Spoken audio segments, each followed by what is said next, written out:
Welcome to the Careering Podcast, a collection of rants and reckons on all things career, hosted by author and creator of Careering 9, Melissa Davies, and her partner in crime, Kelsey Ingalls. If you're brave enough, take a seat, settle in and listen as we tackle difficult career and workplace issues.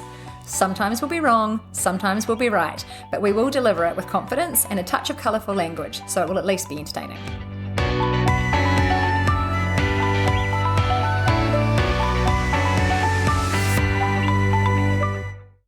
Hi everyone, and welcome back to another episode of the Careering Podcast. I am your co-host Kelsey, and I'm here with author and creator of Careering 9, Melissa Davies. Hello, how are you? Ni hao. I am great, thank you. You reminiscing about our China trip with that ni hao there? I am. 3 years ago, Kelsey and I were in China, and I miss it a lot. And it was 40-something degrees, and we were sweating daily. I miss that a lot too, surprisingly. Yeah. I love that kind of temperature. What, you're not enjoying the snow in Christchurch this week? No, it can go. No. How you going? What's your theme of the week this week? My theme of the week is actually reducing the clutter and unsubscribing from shit. Like the amount of emails in my inbox. So I was going to say like literally or like figuratively? literally. Emails that come in, and I love that brand, or like, so the World Economic Forum or whatever, that I subscribe to the newsletters. But then get so caught up and I get a chance to read them, and then I just have this guilt. So I was like, actually, if I haven't opened it in the last 3 weeks, I'm Marie Kondoing the shit out of it, and I'm unsubscribing. My morning starts with me just like bulk deleting the things I've subscribed to that have come in overnight. Yeah. So now unsubscribe, and it is the best feeling. I know, but I might read them. Okay. That's been me probably for the last decade. And this week I was like, I'm just going to unsubscribe. And when I need that content, I will go find it. And I've still kept some stuff coming in, so there's enough inspo. But just to, honestly, Marie Kondo it. You'll feel so good. Sounds like look, honestly, I've got 90 unread emails in my work inbox at the moment. Yeah, but imagine if those 60 of those weren't even there in the first place. That's also true. Yeah, the guilt is so much better. Like, there's none. So what I'm hearing is that unsubscribe from emails from other people too. It's not quite that easy. Oh, damn. Whoops. I think I got, someone gave me some advice. They were like, just bulk delete everything and then go, whoops, sorry. And start again. I actually did that. So when I went to Europe years ago, I took 3 months off and went travelling and took time off work. And I set up my out of office to say I'm away and all my emails will be deleted. And so you need to contact me on this date when I was actually back if it's urgent. And in the meantime, contact this person. So when I actually came back to work, I literally logged in, deleted everything, and then waited to see what the fallout was. And there was none. Everyone was just like, oh, well, if it's important. Yeah. How long were you gone? 3 months. Oh, okay. Yeah, fair. Oh, that sounds real good right now. Yeah. So what's your theme of the week? I think my theme of the week is telling that voice in your head that tells you that you should be doing something. I'm back to my should place. Yeah. I've been really good. My theme of the week has been telling it to shut the fuck up. Nice. And just going, no, I am finishing today and that is it. And everything else can wait till tomorrow.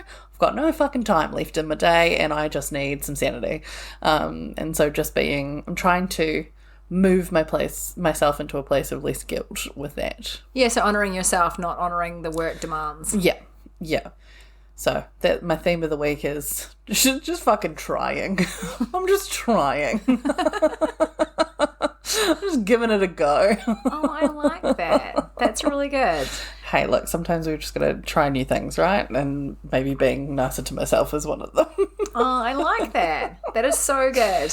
And I think that being nice to yourself, whatever form that takes, like for some people being nice to yourself is working late to get things done so you've got a free weekend. And for others, it's having some boundaries and getting home and having some chill time before you go to bed. So I think it's, choose your form of self-care. Yeah, I like that. Yeah. Yep.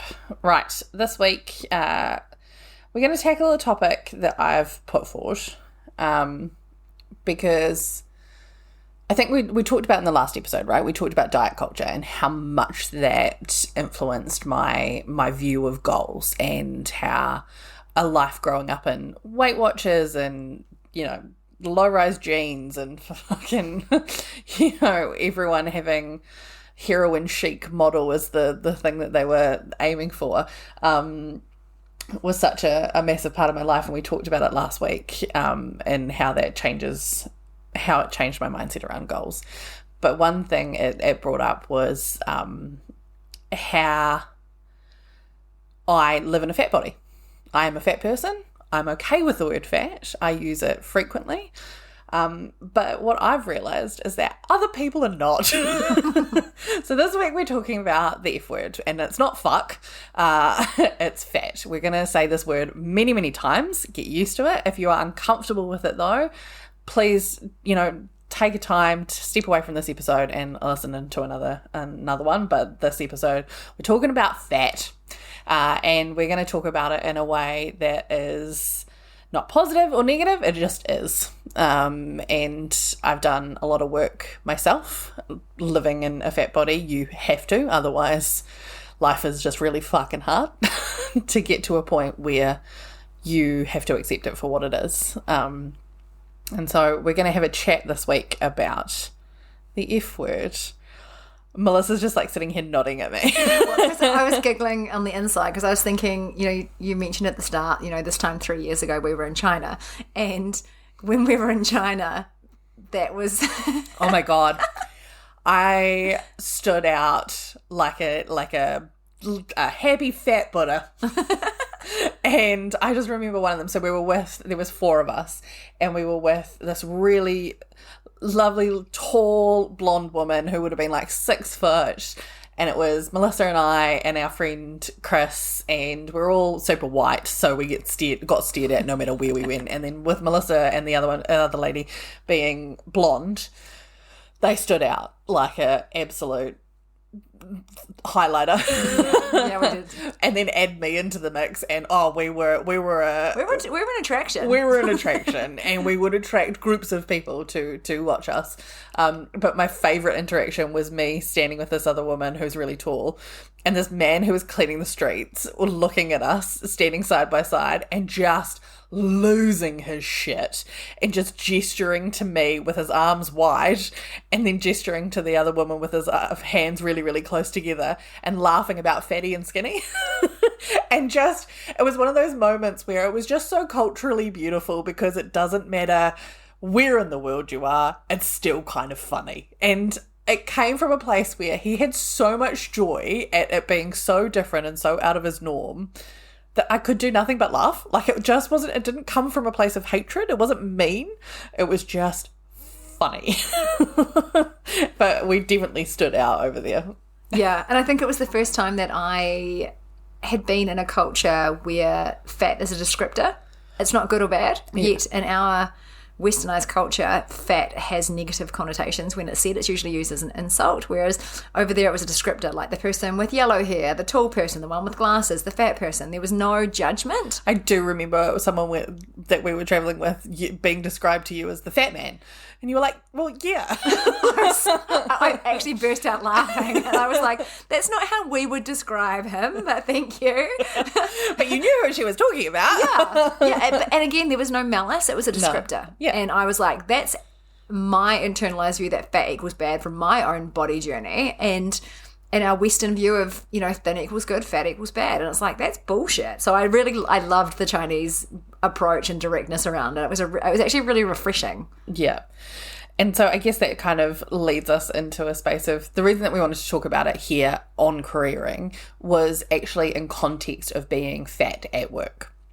And one of the things that I've been finding recently is people's reaction around me when I describe myself as fat. And you can visibly see people pause and you can watch them feel uncomfortable. And I shouldn't, but I take a bit of pleasure in it. And I don't do it on purpose. It just comes out of my mouth because Melissa and I have had conversations before where I've said to her, well, why don't you describe me as the fat friend? My fat friend, or the fat one, because you'd describe me as the brunette one or the tall one. Why wouldn't you use fat as a descriptor? And it's uncomfortable Yeah. because we've learnt a lot. Yeah, I mean, that was confronting as fuck when we had that conversation. And I think it was as you went on your journey and decided that you were really comfortable describing yourself as the fat one. And I was like, I need to deal with my own bullshit around the word fat, because I've struggled with, getting to a place where I loved my body. And, when I was in my 20s, I was the fat one. And, it's been a real journey. And so I had to let go of my own bullshit and lean in and learn. And that's why I think this episode's so important, because I've been on a real growth journey around this too. And your example to me was, if there was a photo and there was someone over 6'7" and you in the same photo, why would I not say the tall person and the fat person? Because they're both physical descriptors, and neither is good nor bad. And I was like, oh shit, I'm so uncomfortable with this. I need to deal with my own shit around it. And so, I think I take your lead from this, and I'm looking forward to learning from you in this conversation too. But it's not like you're not the only one there, right? Like, that's what I say. Like, at work, I'm so comfortable using it now because I've gone on this journey for myself to kind of go, I've always been, from as early as I can remember, I've been the fat kid, the fat one. I was always the tall one, the broad one, the big one. I was the one that didn't fit into the kids' clothes. I was always the center of the fucking picture in school because I was always the tallest girl. I've just genetically, if you stood me next to my grandfather and my father and me, you'd go, yeah, that's genetics. That makes sense. I've always been big. And so it's something where I had to go through a journey to unlearn a lot of shit that gets put on everybody as we grow up, right? And I needed to do that for my own self to be able to be comfortable in this body that I have, because it's what I've got. Yeah, it's the only one I've got. Yeah, and as I say, and the alternative is self-hate and destroying your body. And destroying my mental health and destroying my life, because I'm trying to fit into a societal expectation that is just never, even if I lost weight, I would still always be in a bigger body, because that is genetically what I've got. Yeah. And it's not a space that a lot of people feel comfortable having that conversation. And so I've been on that journey, and I comfortably use the word fat. Oh, I've seen so many people clam up and don't know what to do. And you get some people that just ignore it. Yeah. Totally just move on. They're just like, you can see them like visibly blanch, and then they just move on. You get some people who go, yep, okay, yep. Just kind of awkwardly acknowledge it and then move on. Or you get the people that go, oh, but you're not fat, you're beautiful. And I was like, and my instant response is, why can't you be both? Yeah, that was, as soon as you said that, I was like, it's an and thing. You can be fat and beautiful. Yeah. I mean, look at your nieces and how they view Lizzo. Oh my right? God, they're obsessed with Lizzo. They think she's the most beautiful woman on the world. Exactly. Like, it's gorgeous. But she's a beautiful, fat, black woman. Yeah. And it's all of those descriptors. It's not just one or the other. And so watching people's reaction to it, I do take a little bit of pleasure in it. But what I wanted to talk about was, yes, having people be uncomfortable about, I sometimes describe it as the literal elephant in the room. Kelsey. Because it's funny. Because it's this thing where we all visibly know it. We all know it. I'm not immune to I'm not under an illusion that I am living in a fat body and I am a fat person. I guess the thing is, when I hear you say that, I go, it's not the thing that stands out for me about you. Like if you're in a room, the thing I don't remember, if I was meeting you for the first time, especially professionally, I wouldn't be like, oh, the fat person. I'd be like, the person that really got this idea or brought this energy to the room. Like, there's so many other descriptors in how you show up. Which is fascinating, because statistically, that's actually not the first response. Yeah. So University of Pennsylvania did a whole lot of research around people's first impressions of people in a fat body. Mm-hmm. So fat people, and they did this amazing study around the winners of Jeopardy and predicting the person that would win Jeopardy. So they took the last 100 episodes of the TV show, the game show in the States, and they went through and they found that there was literally no correlation with who won the episode and what they looked like. There was no normality. Of course. Yeah, right? Of course. So then it's based on general knowledge, right? Yep. So then they got 300 people and they put them in a room and they gave them the photos of all the different people in the different 100 episodes and they went, tell us who the winner was. Did they pick the most attractive person according to Western beauty standards? So it wasn't about who they picked as the winner. It was how often the fat person in the lineup wasn't the winner. Interesting. Majority of the time, it was that person it'll never be the fat person. That is the person that will be the winner. And the research that they've been doing, they did like 3 or 4 different studies, all sort of similar, different things. The study came to the conclusion that as a society, we view people that are obese or fat as lacking in competence. Yeah. So that is the key thing. And so we are less competent, we are less conscientious, we are less agreeable, we're less motivated, we're less intelligent, we've got less morals, we're just less because of the weight that we've got. And that is the instant response that majority of people have. When they have that feeling, the other piece of research that they did was what were the 2 feelings that people had when they saw someone who was in a fat body? Disgust and sympathy were the 2 majority feelings. So if you had warmth, if you had empathy, it would be sympathy. If you had a lack of that, it would be disgust. And so I'm watching Melissa's like scowl at me. I'm getting real mad. So because for me, like, I've just, through the University of Canterbury, I'm a professor of practice there, and I've just run a course on power through diversity, harnessing diverse teams. And I ended the course with a discussion on how I truly believe that, judging someone on their physical appearance is our last socially acceptable form of discrimination. And everything you're saying just reinforces that. And I just get really fucking mad.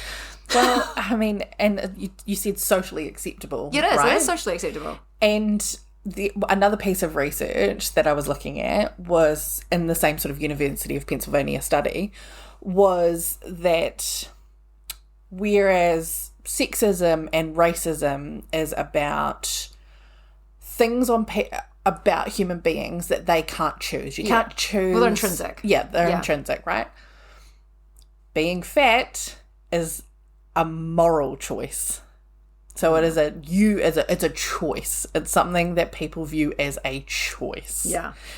And that's not something that research also it's disproven that it's a choice. It's a myriad of factors. Yeah, it's way more complex than that. Yeah, but it's tightly aligned with puritanical Christianity and white supremacy based out of religion. So the research shows that there's a really heavy piece of Christian sort of rhetoric in the 1800s, especially in America and the UK, around how a fat body is not godly. It's gluttony. It comes back to the 10 commandments. It's all about religious. This makes me want to vomit. Right. And so if you think about the shows that we grew up with where, fucking Bridget Jones, we watched this movie where this woman was a size 12 but she was considered fat. And we grew up with Paris Hilton and Nicole Richie on The Simple Life, and Nicole was the fat one. And it was like, this whole world that we grew up in, if you can trace it all the way back to puritanical Christian values.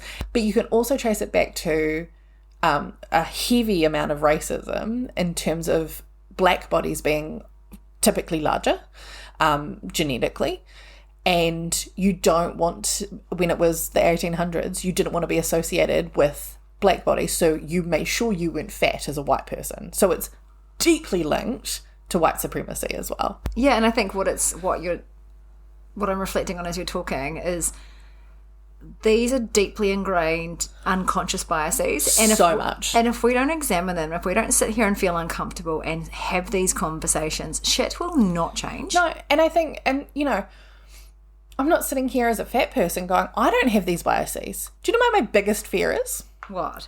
Being one of the headless people on the news when they talk about the obesity epidemic. if being filmed walking down the street living in a fat body and watching the news one night and they're talking about the obesity epidemic and I'm one of those fat bodies on that news clip, because they cut their heads off because you can't get permission if you've got your head in it. Oh, right. So my biggest fear is being labelled as that person. Oh my God. And so I've got my own biases about my own body. Yeah. And do you know what's interesting is there's two things I want to tease out in that. One is the word definition obese, right? So if you use a medical definition, which is usually tied to BMI. Yeah, we have feelings about that. I fucking do. I'm real mad about BMI. And mainly because, do you know who invented BMI as a metric? It's in the back of my brain somewhere, but I cannot tell me. A Belgian astronomer, mathematician, statistician, and sociologist. He died in 1874. He created the BMI tool in 1832. When he created the tool, it was designed to try and capture the dimensions of an ideal average white man. So he used French and Scottish people as subjects for creating this framework that we now apply over nearly 150 years later. White supremacy and racism right at the root of it. And also just purely, if you know anything about statistical modelling, why would you pick a sample of quite a homogenous population of people and then push that across global populations? Like, it's not the first time it's happened, let's be honest. So makes me so mad. But what also makes me mad is, so his background, it was never about weight. It was about the ideal man that he was trying to model statistically. And then for some reason in the 1960s, right at the peak of the waif era, BMI became this thing that diet culture lapped up. You know, this is the time when, you know, Special K promoted a diet which was just eating Special K. You know, like, this is the kind of bullshit that the mass manufacturing FMCG were pushing to create. You know, it's a consumerist, capitalist. The American diet culture, isn't it valued at like $7 billion a year? Yeah, there's a benefit in making women feel shit about their bodies. Yeah. Yeah, so hence ranting like fuck about this makes me really mad. Well, I mean, it should make you mad because we've talked about pay rises, we've talked about all of those pieces of the puzzle. Because we have these intrinsic biases and because we have these, you know, an instant feeling of disgust or sympathy, or, you know, someone's less competent because of their weight, or they're less motivated or less intelligent or whatever it is, that means that the impact of that is you're less likely to be hired, you're less likely to be recommended, you're less likely to be assigned responsibility, promoted, or receive training. And so in the States, they say that it's about, for every £6 someone gains in an organisation, they earn 2% less. I've read that same stat. Yes, I came in with the stat before Melissa did. I didn't write it down. I read that and it made me mad. And then the Institute of Employment Studies in the UK said that fat women in the UK typically earn 8 to 10% less, but can be up to 20% less. So there's a gender pay gap and then there's a fat gender pay gap. Yeah. So there's a fat tax. Yeah. Do you know what was really, so yeah, this will make you mad too, is when I was doing my research, I didn't want to come in too hot and heavy with facts and stats on this. There was just a couple of things. I did that this time. I know, and I'm so glad. But what I found really interesting is I wanted to see how, because I've been in this broader lens of, you know, I truly believe in the power of diversity and I've been teaching in that space. So I wanted to see how attitudes in society had shifted over time.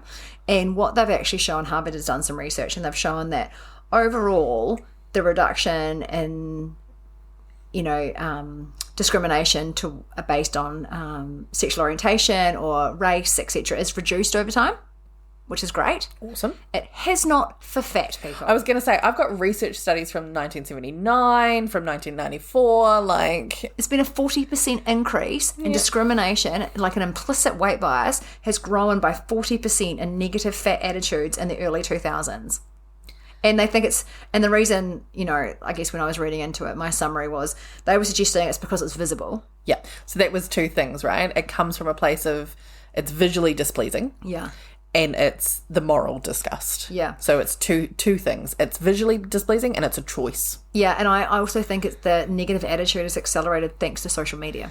100%. Because we're looking at visual content. But also, I mean, look at what, you know, we've got a bit of an age gap between us. I grew up in the the heroin chic models, you know, like the woman being ripped apart on American's Next Top Model, The Simple Life, the OC, the, you know, like all of these girls wearing, you know, you could only wear low-rise jeans if you had a flat washboard stomach, you know, the beauty standards of the time that we grew up in. Like, I was in Weight Watchers when I was 16. Yeah, me too. Yeah, and like, just, there's so many contributing factors to how we view ourselves now. Like, I look at generations above us and go, the rhetoric that they got, that then got passed on to us, at least now we're getting other messaging because of social media. Like, it is you know, it has accelerated it, but for me, curating my Instagram to just be fat woman has been amazing. But you have to be very proactive in that space to be able to do that. You also can't curate your workplace. You know, I guess that's the challenge. So, like, in a way, it's great that you are choosing to see content that reinforces a positive view of things, but it still means that you're dealing on the daily with people that are being judgmental, or you're dealing with these biases. And, you know, one of the things that when it comes to talking about fat or weight, the conversation always shifts to health. And I think one of the things that was really interesting is there was a healthcare lecturer at the University of Otago, Leslie Gray. And, you know, this is an academic healthcare expert, and she reiterated, just because someone looks overweight does not mean they were unhealthy. Mm-hmm. And I think, you know, you and I talked about this at length around, you know, some critical health markers, and a lot of people that look fat are very healthy. But whose fucking business is it about their health, right? It's their business. But isn't it also funny that we are looking at people's weight and going, ugh, you're a bane on the health system. But go out to the terrace on a fucking Saturday night and look at all the mongrel shit-faced because they've just binge drinks to 12 box. I'm pretty sure that's not healthy either. Yeah, you're right. There's a judgment around what's socially acceptable. Yeah, I mean, I'm not going to say that I don't partake in the wine, but, you know, we are absolutely okay with that. Yeah. But if you put a lineup of fat people, it'd be a whole other story. Yeah, and I think one of the things that, you know, as a question to ask ourselves, if we are making judgments about other people, we should be examining where our beliefs about health come from, mm-hmm. and examine where our belief about what is physically required to do a job comes from, because there's so much hiring bias against fat people too, right? Yeah, absolutely. And look, sometimes there are jobs where, you know, the size of your body doesn't work in that space, and, you know, I get that, I understand that, but there are, like, statistically, you just are less likely to be hired, especially if it is by an opposite gender person. Yeah. So my question to you was also going to be, do you think women overall suffer more from these biases in the workplace than men? Statistically, yes, they do. Yeah. But what about experientially? To be honest,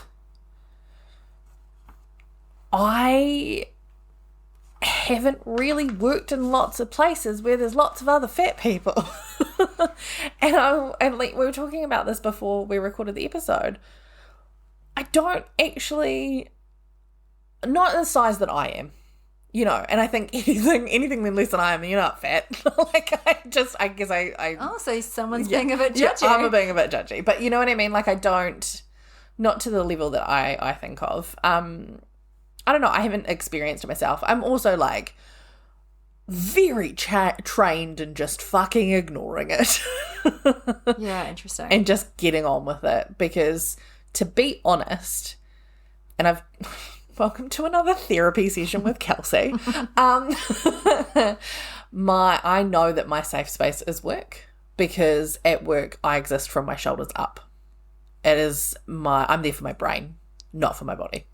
And so I've got very adept at just ignoring it. Yeah. There's stuff to be unpacked there, guys. I understand it. I'm working on it.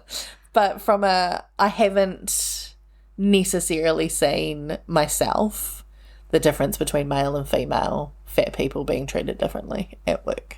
What about you?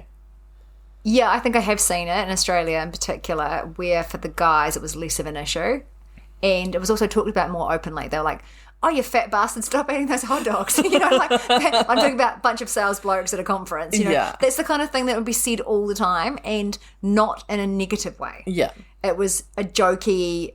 There was definitely intention behind it. Like it's not a Still nice, not positive. It's not a nice thing to say. No. Yet if a larger woman had walked past, If you said to someone at a conference, oh, you fat bitch, cut it out. I mean, I'd laugh. But I can't imagine it to be taken put nicely. no, and I think, and as women, we're so hard on ourselves, and you and I talked about this before, like, if you're, you know, we were at a wine festival, we met some other girls, and we were talking about, they described themselves as fat women. Yeah. And we were talking about the social pressure. If you're at a sales, you know, if you're at a work event, sales conference, social event, and everyone's getting burgers and chips, and you go up to get your burgers and chips and you are a fat person, you feel everyone's eyes on you. Yeah. Yeah. And I think that sort of comes down to one that's, you know, it's backed up statistically by disgust and sympathy being the first feelings. Yeah, I don't like those. Like, it's not nice, right? But then I guess that leads us to, you know, like overtly, people are getting hired less, they're less likely to get a promotion because they're just seen as less competent because of their size. But it's the covert stuff as well. So it's the, oh, I need to go on a diet, I can't fit my pants. And it's the, you know, the health food kick at work and the I need to lose weight, I need to do this. And I've had to train myself in learning when it is about someone's health and when they're wanting to do something for their health and, you know, they're on a gym and you know, all of those things. But a lot of the time as a female growing up and working in predominantly female-based environments, it's all about aesthetic and it's all about looking good, and it's, you know, hard sitting at a desk when two women around you are sitting there going, oh, I feel so fat. One, fat is not a feeling. It is a thing. It's just a thing. But two, when you say things like that or you go, I need to lose weight, I'm just getting so fat, what you're saying is, what I'm hearing is, your worst nightmare is my body. And that is just like, you're just sitting there going, cool. Good to know. It is hard. And it also has a good and bad piece, right? It's tied into that diet culture where certain foods are good, certain foods are bad. Fat is bad, skinny is good. Mm-hmm. And it's like, that is not true. It's morality again. Yeah. And it comes back to that, all of that puritanical Christian bullshit. Yeah. And look, I've gone on a journey. A lot of people haven't. And I think I've got myself to a space where I'm like, I get it. Like, I know I don't take it as badly as I used to. And to be honest, like, when I was buying into it and it was really affecting me, I was not in a good space. It was rough. And I was losing weight and I was getting all of this praise. And I was in the worst shape of my, like, mental health. It was horrific. Like, it wasn't great. But being able to move through that and go, actually, these people, I can see how I was in that space. I can see how everyone is still being affected by all of this bullshit. Yeah. Yeah. But it's also just other things like, is my ass going to fit in that chair? Yeah. Am I going to fit in that booth if we go out for coffee? Flying for work is the worst fucking nightmare, and I will try and avoid it. And every part, like, possible moment that I possibly can. The lunchroom is a nightmare. Do you think that people would look at what you eat at work if you were sitting around? Do you think that's part of the judgment, the discrimination in the workplace? Yes. Yep. Yeah. I've learnt how to just be like, fuck you, I'm having sushi every day. Suck my dick. But yeah, but I also think, again, a moral judgment, right? So sushi or salad is socially acceptable because they are good foods. Yeah. What if you... Whereas sushi, like, if you were buying into good foods, there's a lot of fucking sugar in sushi. Yeah, and also genetically, if your body responds really well to sushi, eat sushi. Yeah. If your body genetically responds better to a high-fat diet, eat that. Eat that. But again, there's these... We've normalised our beliefs around food into good and bad based, you know, like, I love so my preferred health methodology is Ayurveda, so ancient Indian wisdom, and it's all about what your body responds to, and it's nothing to do with 1,200 calories and a chicken salad for lunch. Like, I really hate that shit because I spent so much of my life being controlled by what I ate and counting calories and knowing how many points are in things, and like, and judging myself on if I had a good day or a bad day, not for how I treated other people or what I contributed to the world, but based on how many calories I ate. Like, fuck that. Like, it's so fuck yeah. And I don't believe that men have these same expectations on eating, like the pressure around a lunchroom table for a guy that's a fat guy. Would people be looking at what he's eating the same way? And would he judge himself the same way? I don't know. Like, I can't talk to that. But so I didn't do a deep dive, and I can't tell you where this research came from just because I had a quick look at it. But it is still prevalent for men. It is still a thing for men.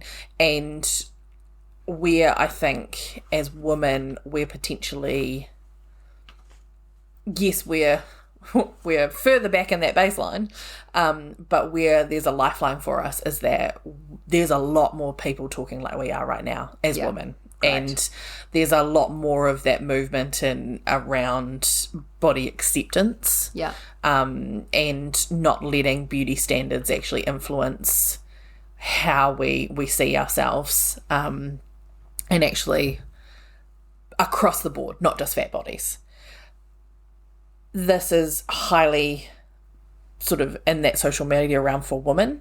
There's a lot less for men in this space, and there's a lot less for men to access with each other in that space, because they don't talk about it as much, right? Yeah, so there's an conversation. Yeah, we need to include men and women. Yeah, and there's a real masculinity and a real that real shit around an alpha male being strong and muscle, and you know, like there's a real deep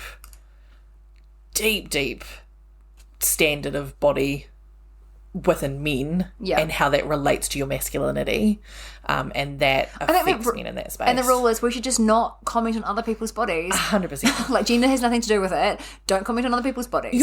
I think, like, the big thing for me is competency is not related to your weight. Yeah. And this study, like, that was just like a light bulb moment for me going, holy fuck, like, I'm seen as less competent because I'm a fat person. And I fucking tell you what, put me in a room and let me talk about this and I will not seem less competent. But remember, we also talked once about image, right? And I remember you saying that you think that fat people have more pressure to dress better. Yeah, I feel like I hold myself to a higher standard. Like fucking mortified if I drop food on myself because it's sloppy. Because I don't want that first feeling that you have to be discussed. Oh, interesting. You know, like when people comment that they love my dresses or that sort of thing, you don't know how much I also need to unpack this therapy session, but how important that is to me, because I've really curated it, because making sure that I look put together, or even some semblance of it, is better than greasy hair and track pants that you see on those headless bodies on the TV when they're talking about the obesity epidemic. And there was other words with it too, right? There was fat and lazy and all of that. And if you don't look like you make an effort, then you look like you don't care about yourself. Yeah. Like there's a whole narrative that can be created just from that glance at what someone's wearing. I guess for me, being fat at work, it statistically affects people, but it also affects people in different ways, just the things that people think about in different ways. And it might even be things as small as the width of a toilet stall. Yeah. And it might be, what sort of height chair, what sort of chairs you've got, or... Oh, like, just such a simple thing, though, even in terms of body shape sizes, not even to do with scale of body, is, chairs with armrests. Yeah. My worst fucking nightmare. I I've got it down to a fucking science. I can tell you what chair with armrests I can fit in and which ones I can't. I can visually look at it and go, oh, I ain't going to try that because that's fucking mortifying. Yeah, of course it is. Yeah. Yeah. And so for businesses out there, you know, like, I think what I find really interesting is YW in Boston said, if we don't discuss anti-fat attitudes as part of our diversity, equity and inclusion work, the problem will only persist and harm some of our already most marginalised people. And in order for everyone to thrive, we've got to feel uncomfortable. And that means if you're in a position at work and you notice that all your chairs only fit people of a certain body size, you're actually creating a barrier for inclusion. And it means anyone who's not under that body size wouldn't feel comfortable. Then really, if you want to change the game, you need to say something to someone who can make a choice to create a more inclusive workspace. Yeah. But I think, you know, I can imagine that there's going to be people listening to this episode who are still in a space of, but why don't you choose? Why don't you eat better? Why don't you lose weight? Why don't you lose weight, right? It sometimes isn't a choice for people. Yeah. Right? And there are so many medical conditions that mean that people hold weight in certain areas. Yeah, also, first, I just need to interrupt this because I'm like, don't fucking explain it. Everyone should be accepting of other people's bodies. It's no one's choice. Like, why are we saying that a smaller body is better? Like, I'm getting real mad now. Like, this is our rants and recap. What I'm trying to say is, if you're listening to this and you're uncomfortable and you're going, no, fuck you, just lose weight. If that's where you move back to, I would just challenge you to step into that uncomfortableness. And why are you laughing at me? Because you're so much nicer than me. I want to say, listen to someone else's fucking podcast because I don't want people that are this discriminatory listening to us. She's just like laughing at me. I'm trying to be nice and so inclusive, yeah, and I really like that. No, you're doing the right thing, Kels. You're encouraging people to lean in and learn and grow and come on the journey you've been on, and that is really important. And I think that's the big thing for me is that. Oh my god, I'm gonna cry. I told you I'd cry. Oh god. I have been on a journey, and it doesn't mean that everyone else has. And these... Oh, sorry. Don't apologise. The beauty standards that are put on us, especially as women, affect everyone. Every single one of us. Every single one of us can relate to it in some form in our life. Just all I ask is that you sit back and you go... If I'm feeling it as a straight-sized white woman, what must it feel like to be even more unacceptable from a societal beauty standard? And just take a moment of empathy. Yeah, and then interrupt it if you hear it. Like if you're further aligned with our thinking around this, if you have a choice to use your voice to encourage others and interrupt biases, please do that, because that's how we create change. And we have to have these uncomfortable conversations, and we have to sit with the tears, and we have to sit with insights that we don't like hearing, and we have to sit with our rage, and we have to get better at holding space for these tough conversations, because it won't change if we just, stick our head in the sand because it feels uncomfortable. Like, it's really important to stay in dialogue. Yep. Okay. We need to talk about something else before I keep crying. Okay, cool. I've got a weird stat. So in January, The Guardian reported that they learned that in the UK, 1 in 3 women won't go for a smear test. And so there's some research. They wanted to find out why these women weren't going.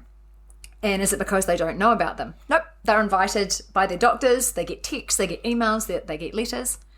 The reason 1 in 3 women do not go for their critical smear test is because they feel so bad about their bodies.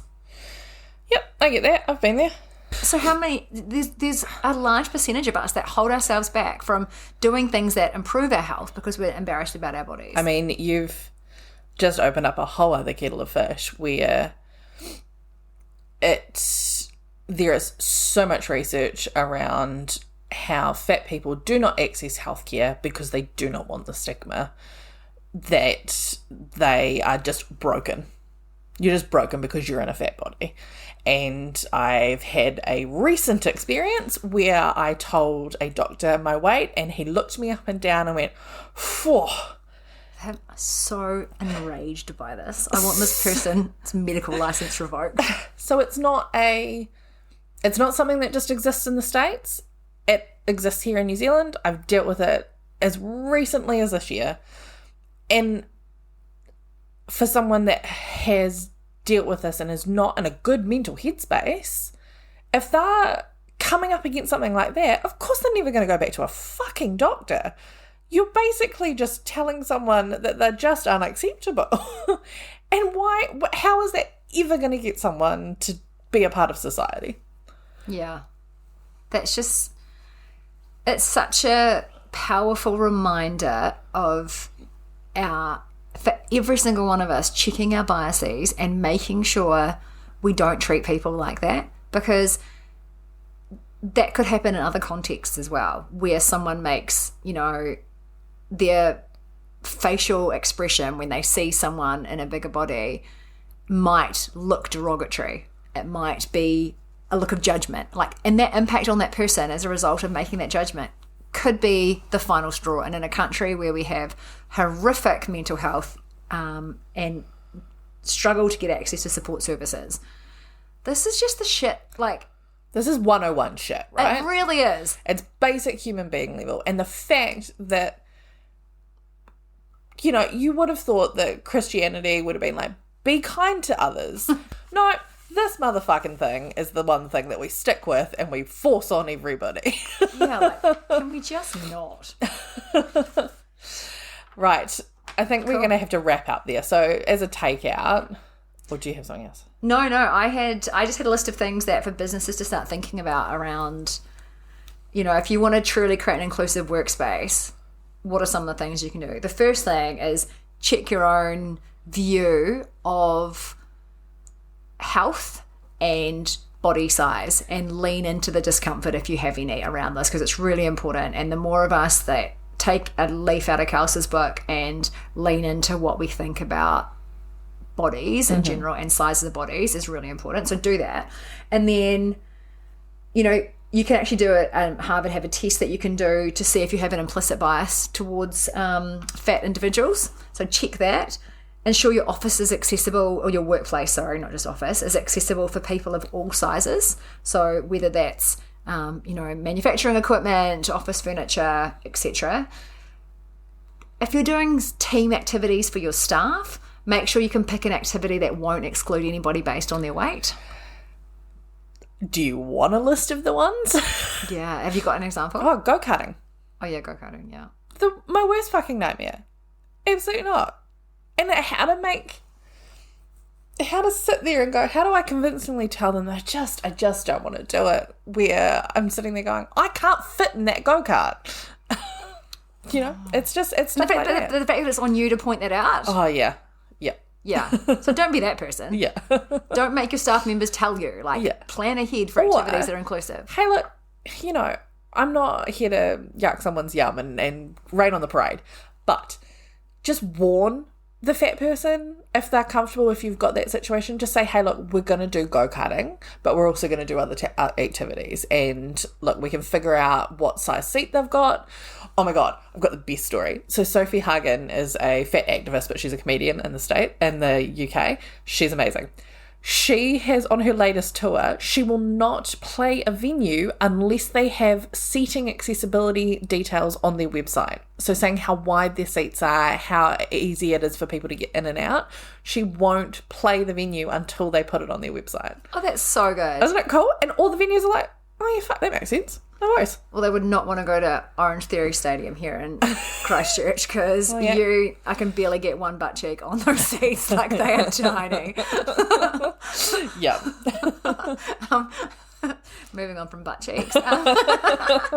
So I think the other thing is around examine your workplace policies. So, I can give a whole day and a half training on this, but policies are a really important part of creating an inclusive workspace. So check you've got good policies around inclusive hiring and promotion practices, so people of all sizes are treated equally. Include weight-based discrimination and bullying in any of the training that you do around inappropriate workplace behaviour. Mm-hmm. This one's really important, actually, and it's not one that I'd seen before, and I'm so on board, is consider eliminating weight-based workplace wellness programs. I was going to say, wellness programs are my biggest bugbear because it's just easy for people to go to weight. Yeah. And so they're just like, we'll do, kind of a weight loss challenge across the teams. Like, I've had so many people that work in pack houses and they're like, all of the teams are going through weight loss challenges. And I'm like, what? Like, and then someone gets a prize. Yeah. Yeah. I'm like, no. What about, living your purpose over the next 12 weeks? What about learning a skill that helps other people? Like, why are we so caught up in our bodies? Like, this little meat suit is not the only thing about me. In fact, it's probably the least interesting thing about me. Man, I'm real ranty about this. The other thing, and this is my personal call to action, and I ask everyone to do this, and it's not just about using plus-size body images. Whenever you're doing any presentations, make sure you use, and if you look at the Careering socials, this has been from day one a founding principle for me. We have to use images of people of every shape, size, and skin color. And we need imagery that reflects society, and people need to see themselves in your marketing, your branding, your socials, your presentations. So create an inclusive culture and make sure that your imagery reflects that. And you can't use the excuse that it doesn't exist. Go to Unsplash, search fat business, and there is literal photographers who have full suites of images of fat people at work, at home, everywhere. Yeah, totally. And if you guys are listening to this and thinking, oh, I've got some resources, or I think this is also something that we can all do more of, let us know. Like, this absolutely is a topic that it's not going to go away. It's something that's pretty important to both of us. So any other guidance you have for us, we'd love to hear it. And so, what about you, Cass? What's your any key takeouts, key messages? I guess my big one. Sorry. So funny. I would ask two things. One, for you personally, if this episode made you feel uncomfortable or made you inspect, or you disagreed with some stuff, inspect it, sit with it, ask why, ask whether that is where that belief comes from, and why you've got the feelings that you've got about it.